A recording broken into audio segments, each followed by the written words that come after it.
tuned in to the Community Cats podcast. Ready? Let's go.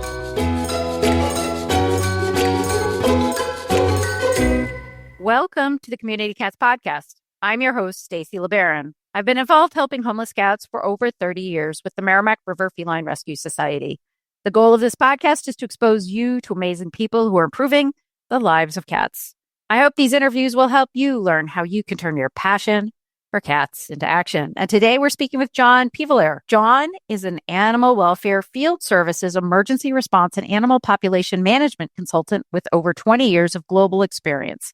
He is the owner of Humane Innovations, LLC, and provides training, product sales, equipment development, and consultation services for organizations around the world.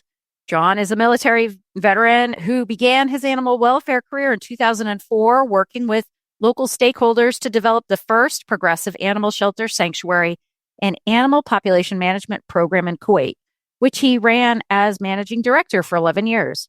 He has built disaster response, animal control, and population management programs from the ground up, balancing practicality with best practice standards and ethics.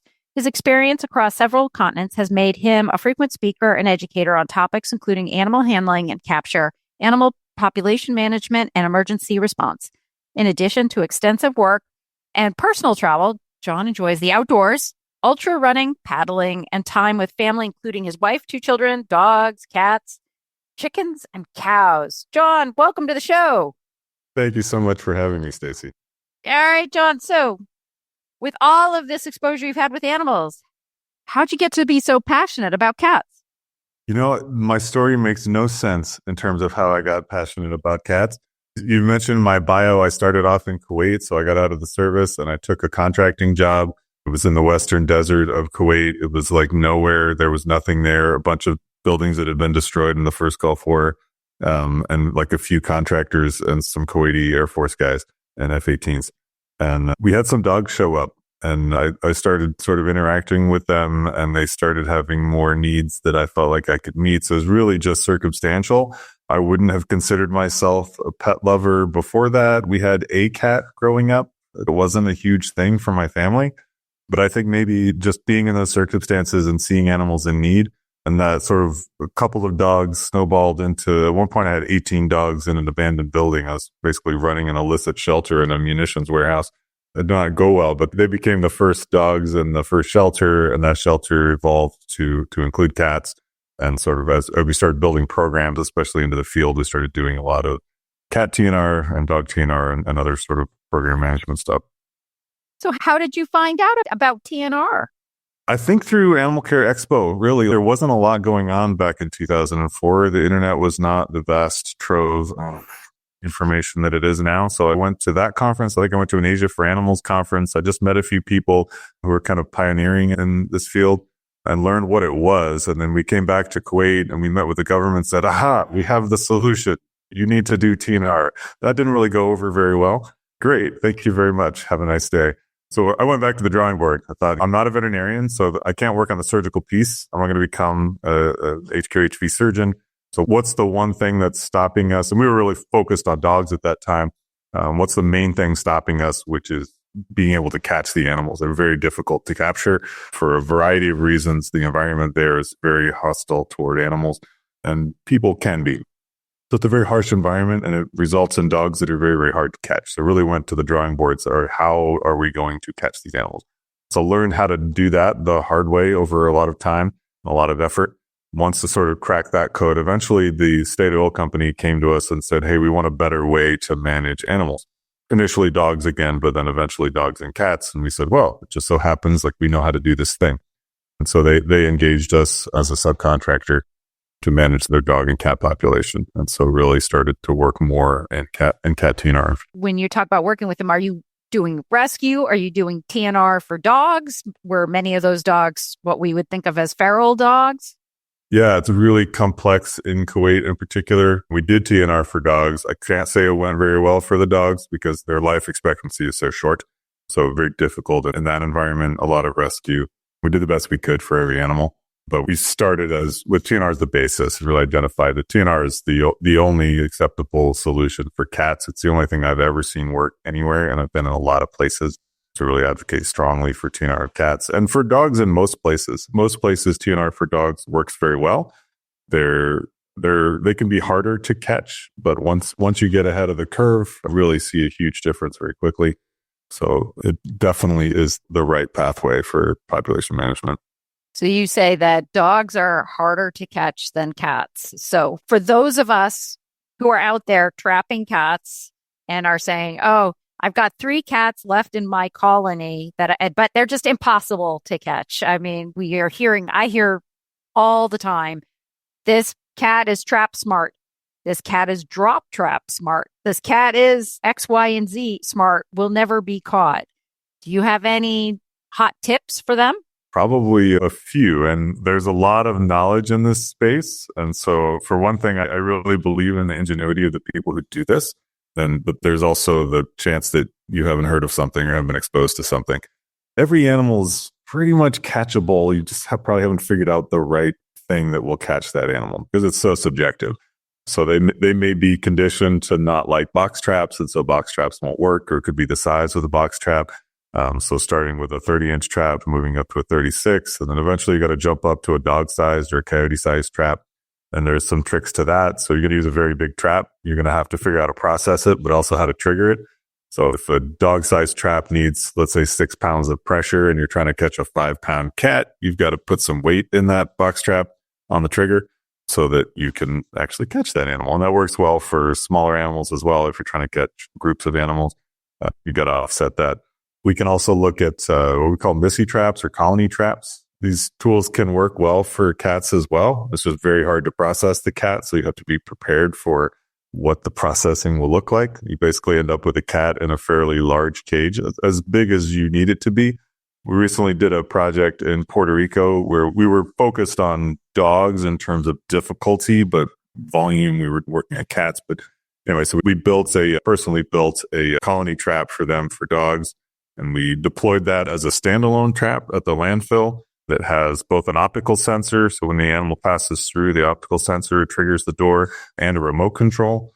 And we also disassembled it and built it onto the front of somebody's house where they had kind of a partly enclosed porch. We sort of zip tied that in place and used the front porch as a trap. So we just converted the entire building into the trap. So that works well in abandoned buildings, like anything, as long as you can get complete containment. And obviously with a cat, complete containment means quite small openings. It can't be any space where the cat can get out, but you can convert buildings and create spaces that are quite large. With the remote control, then you can really target trap the individual that you want. The triggers work well you can use them on gravity door traps, cat traps, or dog traps. So if you want to selectively trap that way. Tomahawk also has triggers, and I shameless plug, I do sell everything Tomahawk sells. So you can use that trigger as well. The trigger that I make is custom. You can use it on the box traps, but it's really designed for the custom modular traps. So that's always an option. It was funny, many years ago, back in the 90s, there was a situation where we had to trap and remove a colony of cats. And the strategy that you're sort of talking about, which is, it's almost like a phasing of catching of the cats. So like if you can get them into one of the rooms in the building, and then you can trap from within that space. So it's like a staged level rather than just going, "Oh, I've set all these traps out and nobody's going into those traps." I mean, you'll get a certain level, but then you have to kind of work to contain, to trap, to be able to get those last cats. Yeah, I always tell everybody conditioning is such an important part of colony management. If you're trying to get an individual, it also matters a lot. But if you want to catch 40 out of 40 cats, preferably all 40 of those cats need to be comfortable with the equipment in their space. And whether that means you're deploying real traps before you're ready to catch, or broken traps, or anything that looks remotely like a trap, put it in the environment early. I prefer to bed all of my traps with dirt, if at all possible, even if I have to bring dirt from very far away, so that it's as comfortable as possible for the animal. That also gives you tracks, so you can sort of see who's working your trap, what species is working your trap, how many individuals, maybe how far into the trap they're going. If you can add cameras, great. That's more intelligence. That's more cost. It doesn't really work when you're trying to examine 40 traps, for instance. You might be able to see a few on a camera. So the camera, I think, is very important, but just conditioning in general, I think Dirt is a very underutilized tool. A shovel is a very essential trapping tool, in my opinion. Yeah. And I mean, I think that the word conditioning is really important, and I think it's underutilized for sure. Last summer, we had a situation here in Vermont where we did a TNR project at a local barn. We had one day that we had opportunity to get the cats to the clinic. So there was no wiggle room. We had to get everybody or we were in trouble. So we got the cats used to being fed under drop traps, being fed in box traps, and being fed only once a day. And we did that for a week before the trapping started. And we started the trapping like 3 days before the clinic. And they thought they had 20 cats. We ended up with 27 cats, but everybody was caught. And so it can be done, but you have to do that front part or else you aren't going to be successful. Totally. And if you're down to the last few animals in your colony, then you might need to just stop, back up, and come up with a 3, 4, 6, 8 week plan where you recondition your animals. Let them settle into a routine, make only very small changes over time, let them get comfortable. If you're working with new colonies, always assume there's more cats than you think there are, than you've seen, that there's at least one cat that's not comfortable coming in to the feeding area or whatever. While you're there, always assume there's more cats. And if at all possible, bring as many traps or more traps than you think there are cats. It's much harder to deal with a colony if you have 5 traps and you're trying to catch 40 cats because they're learning from each other. You can help to overcome that through conditioning, but there's no substitute for just having a 1-to-1 or better ratio. Right. And also the veterinarians, and I get it from the veterinarian side. So in my dream world, we have a colony. We're going to get the whole group trapped. We're going to bring them all to the vet. We'll get them all done at one time. And then there are a lot of veterinarians out there that'll be like, I can give you 2 appointments a week. And so how does the trapping strategy adjust for organizations that sort of have piecemeal appointments versus those that have the opportunity at those larger bulk appointments? I mean, again, back to conditioning, like leaving traps out, or again, something that looks like a trap, whether it's something that you make or it's a broken, damaged trap that nobody wants, anything that looks like that, so that the cats, again, when they do get trapped, it's much more circumstantial. It's like getting a bee sting or stepping on a thorn or something. Like it's a weird circumstance that happened. There's not as much direct association with the equipment because you want over time all the animals to be comfortable working a trap. So I think that helps a lot. That is a huge limiting factor. I know that is reality for a lot of people. I've been fortunate to work on a lot of programs where there are virtually no limits to the number of animals we can bring in. But I appreciate that's a luxury. So I have the opportunity. I am a co-teacher of a course called Community Cats Program Management course that's offered by the University of the Pacific. And these are either community cat program managers or these are individuals who are starting their own TNR organizations. So if you were just starting out with developing a TNR program or a community cat program, you have no equipment, what would be like your base minimal equipment to be able to be successful with a program? Well, I think the thing that's missing from the majority of TNR programs is actual information about the size of the problem that you're facing. So that intelligence piece is missing from most, which kind of informs, like, if we want to be successful and we want to hit the 80+% benchmark and we need to get up there in numbers between 80 and 100% of cats altered, you'd have some sense of how many cats that is. At whatever geographical scale makes sense. If it's just you and your neighborhood, then having a good sense of how many cats there are will inform your strategy. I think a lot of times we sort of end up spinning our wheels because we just jump into it and have no idea what the scale of the problem is even. That may be much smaller than you think. You may be actually seeing all of the cats and that's all there is, but you have a sense that there must be hundreds because you see a dozen. But in fact, there's only a dozen. That's possible. And I've seen that plenty of times. Or that dozen actually is 1,000 that live in this broader neighborhood because there's high availability of resources and it's a pretty safe place for cats. So either one is possible, but we won't know that for sure until we've done some research. So start off by conducting that research. I mean, I think it's valuable to have some box traps and some drop traps, certainly. Even if you make your drop trap, not everything has to be commercially made. As a salesperson for the commercially made stuff, Love it if you get that, but also want you to be able to help cats and work with what you've got. So the equipment matters, but like you said, you referred to the whole pipeline. So you got to think through, okay, capture is one piece, but quality surgery is another really important piece. It does us no good and doesn't help cats at all if we don't have the capacity to do the surgery. And if the surgery is not of the quality that's necessary to do any kind of rapid release or any release. So the animals need to be altered in a way that really meets the standard for hopefully rapid release. We don't want to keep them in care any longer than is necessary. I know there's a lot of opinion on what release times look like, but a day, 2 days, something like that is the standard we want to see. So the surgery has to be of good enough quality to allow for that, where there's very low risk of complication. So we really have to look at each piece in the pipeline and make sure it exists. So it's not, we don't want to front load the getting a lot of equipment and putting a lot of money into that if there's not the surgical capacity. And then the care capacity afterwards, like how long are you going to keep animals in care? Where is that going to happen? Like, do you have a safe, quiet place that has either it's not too hot, not too cold, that type of thing? And do you have enough humans involved? So sometimes it's like building a group of people, looking at each of these elements, doing all that research and figuring out like, what do we need then to perform? If we have a sense that there's 100 cats, okay, 20 traps would be a good starting point to do 100 cats. I'd rather have 100 traps, but that's not realistic for most people. Right. Right. Yeah. And I sort of look at it as the sort of the feline ecosystem needs assessment. So we identify a target area because many of us, we get phone calls from all over the place. So we want to ping all over the place, but that's not strategically a good use of our resources.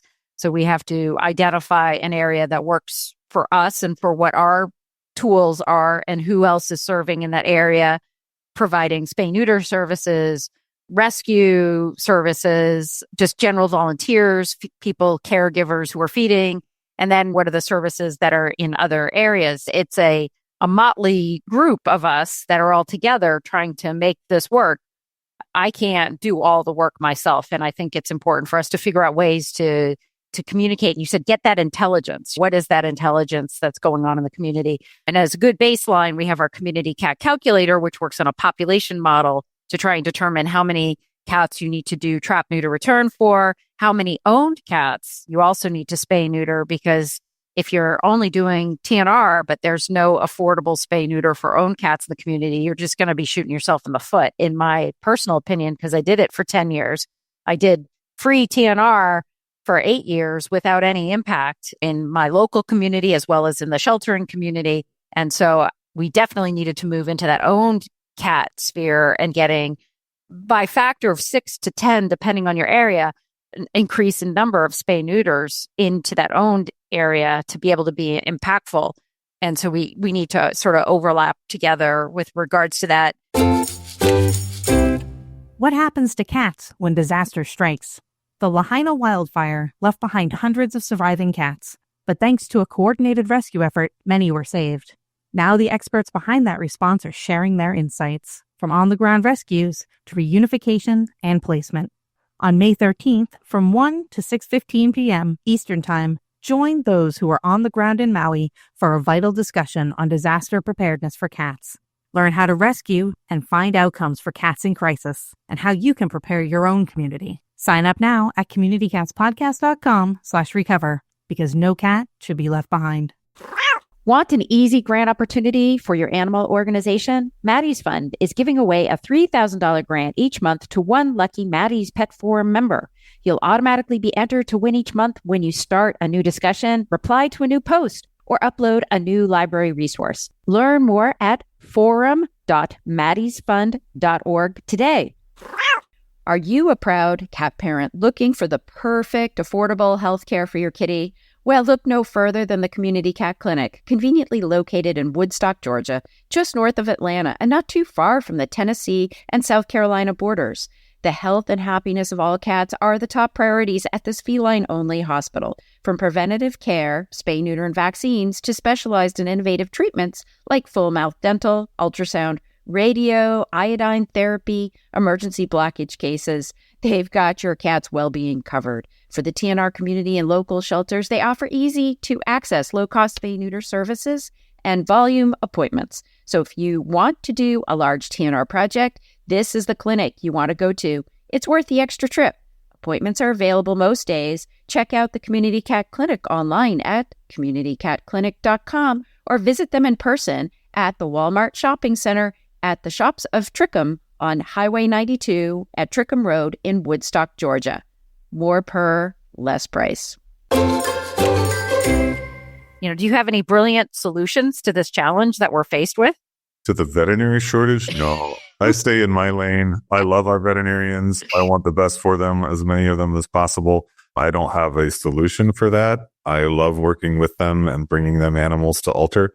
I stay in my lane, which is working in the field and bringing the animals into care and getting them back where they came from and trying to use technology to do that. Yeah, to your point, too, I wanted to just say it's really important to understand the source of animals as well, because the population that lives outside now and is breeding, that's one piece of the source, but owned animal abandonment is a source, or even just overflow if someone has unwanted kittens or doesn't even know that their cat's pregnant or whatever, and it sort of spills outside. We have to understand what the sources are and target all of that at the same time, which is why we need to understand what our actual problem looks like. Yeah, I always talk about Adam and Eve and making sure that they don't meet up and Adam's in one house and Eve's in the other house, and then Eve's not spayed and Adam's not neutered. So obviously Eve will go and eat. Adam's going to start spraying around the house. Bye-bye. And then they meet and there we go. So, and that was actually, I literally thought about Adam and Eve before I started our mobile spay neuter clinic, the Catmobile at the MRFRS, which drives around to different areas and offers affordable spay neuter services. And so it's really, you did mention though earlier, I'm going to go back on that, the vet shortage. You talked about high quality, high volume spay neuter techniques and how that's critically important. And it's important not only that it's important for the cats, it's important because it's efficient, it's quick, and it's safer. And it's really, I believe, and you can disagree with me if you want, that it's a skill that every veterinarian out there should be aware of this process. Whether they're private practice, nonprofit, in a high volume clinic, they should be aware of this because there are tips, tricks, tools that they can implement at any point in any practice to help make accessibility to spay neuter services possibly more available. I mean, I don't want to jump into any kind of quagmire, but there are a lot of specialties in veterinary medicine that require different skills and techniques and training and education level. High quality, high volume, like quick release spay and neuter is definitely a specialty. I've seen every version of spay and neuter, including things that are utterly horrifying. I mean, keep in mind, I've worked very globally, so I've seen some pretty bad surgery, and I've seen really good, really fast surgeons that can do 100 plus animals in a day if someone else does everything else but cut and close. So it definitely, there's so much value in having those people.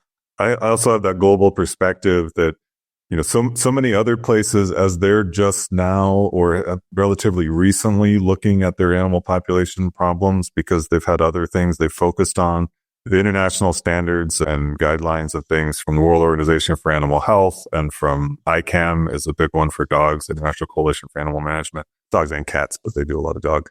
Both make it very clear that TNVR is the solution. And so it's being implemented at a government level in a lot of places. That's like the starting point for them versus our starting point was very different. And we didn't get to TNVR until relatively recently as well, but we've institutionalized the animal shelter and these other ways that we manage the animals in our communities. Cats, and in some places, not as many in the US, but in some places, dogs deserve a population level management strategy, which is not just bringing animals into a shelter and then figuring out what to do with them from there. If we could look as municipalities and as counties, as states, look at the population problem and really institute statewide, again, citywide, whatever, TNVR implementation, instead of all these little groups trying to fill that in and do it themselves with very limited resources. And maybe whatever percent they can get is great, but nothing can substitute doing true scientific research to understand the scale of your problem, the number of animals involved, and therefore the number of resources that are needed, and then providing those resources and actually implementing. You'll see real results much faster.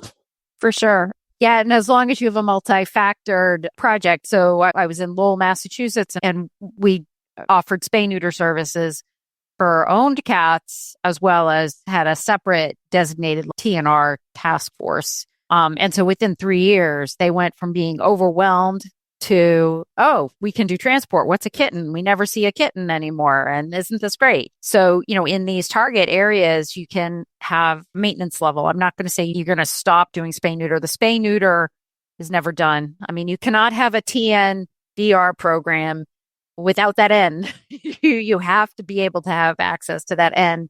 And the same with the access to care. You always have to have access to spay neuter. It's never going to be checked off the list. We're never there. But we will be at a maintenance level. You can identify a level. And as the economy shifts, you may have to up your level of subsidized care if we have troubles with our economy, or we have affordable housing issues in certain parts of the country. And so therefore, it may be harder for folks to be able to afford veterinary care because they're spending 60% of their income on housing. So there's a whole range of different issues. I'm going to pivot here because you do have your global perspective. And one question that comes to me from so many listeners that are involved in TNVR projects or TNR projects outside of the United States is getting equipment. It's expensive to ship equipment outside to other countries or to other areas. And is that something that is a concern of yours? It's a huge concern. And even though I have a bias in terms of being a person who sells this stuff, like working on projects other places in the world, good equipment is very hard to find. You can find some decent traps coming out of the UK. There's maybe a couple places in the EU. South Africa makes some traps, but very few dog traps. Most of them are made like full on steel. They're extremely heavy, not portable. You can't do anything at scale with those kinds of traps. So you end up seeing a lot of net-based and dart-based programs for dogs in particular. Cat traps are smaller, so you can find them. I don't see the quality. We've come really far in manufacturing, especially Tomahawk. The manufacturing techniques are just so good. The right ratio of artisans and machines, they're just making it much quicker. It's hard to beat. No one does that. So it continues to be a challenge. As much as possible, we would really want to see governments doing this type of work and investing in the equipment. And that's where it's more possible. When it's small rescues trying to get a bunch of cat traps or dog traps or whatever, yeah, that's a huge cost. And there's not really a substitute. Like I can teach you how to net dogs, dart dogs, net cats, not so much dart cats.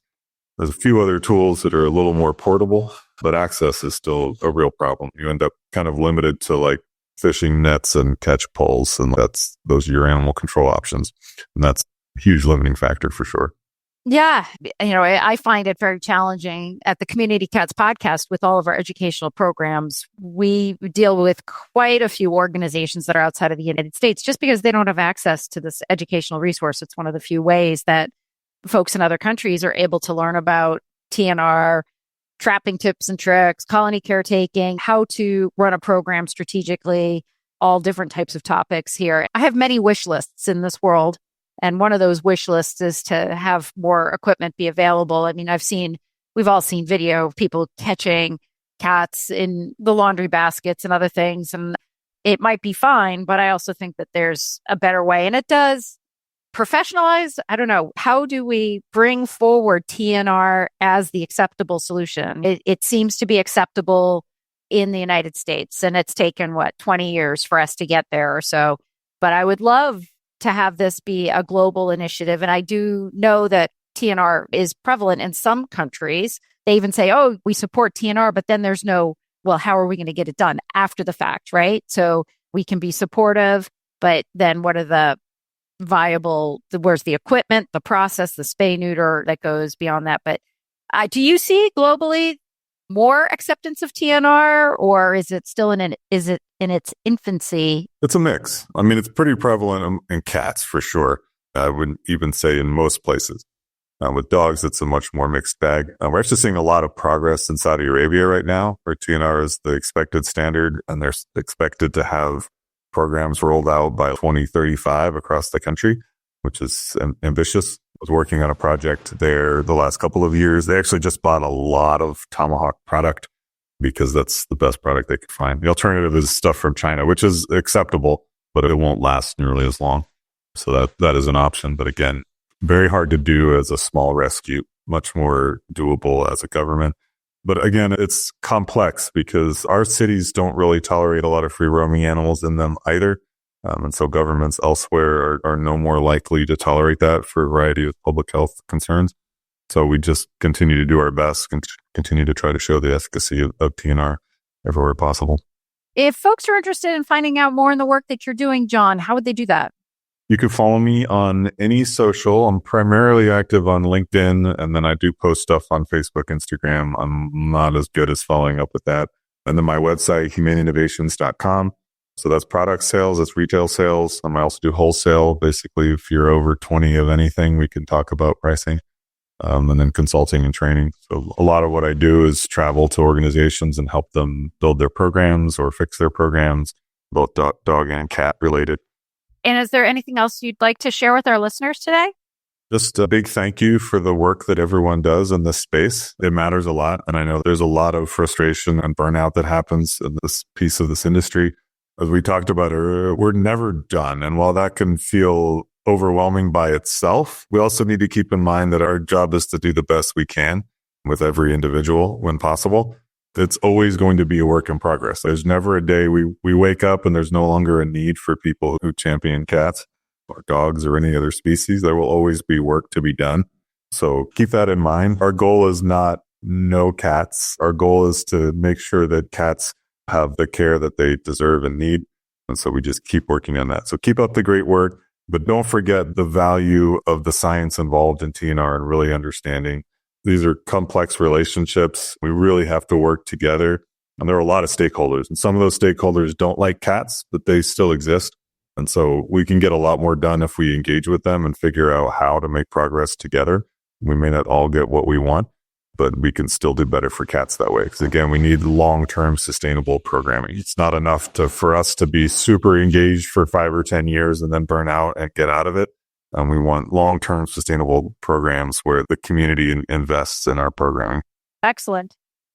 John, I want to thank you so much for agreeing to be a guest on my show, and I hope we'll have you on again in the future. And this is Expo Week, so we'll be seeing each other at Expo. That's right. I'm doing a day-long workshop with Dave Polly and Mark Johnson on animal handling and capture. Really, the three of us. This is like a dream team for me. So really excited to do that. And then I'll be in the Tomahawk booth.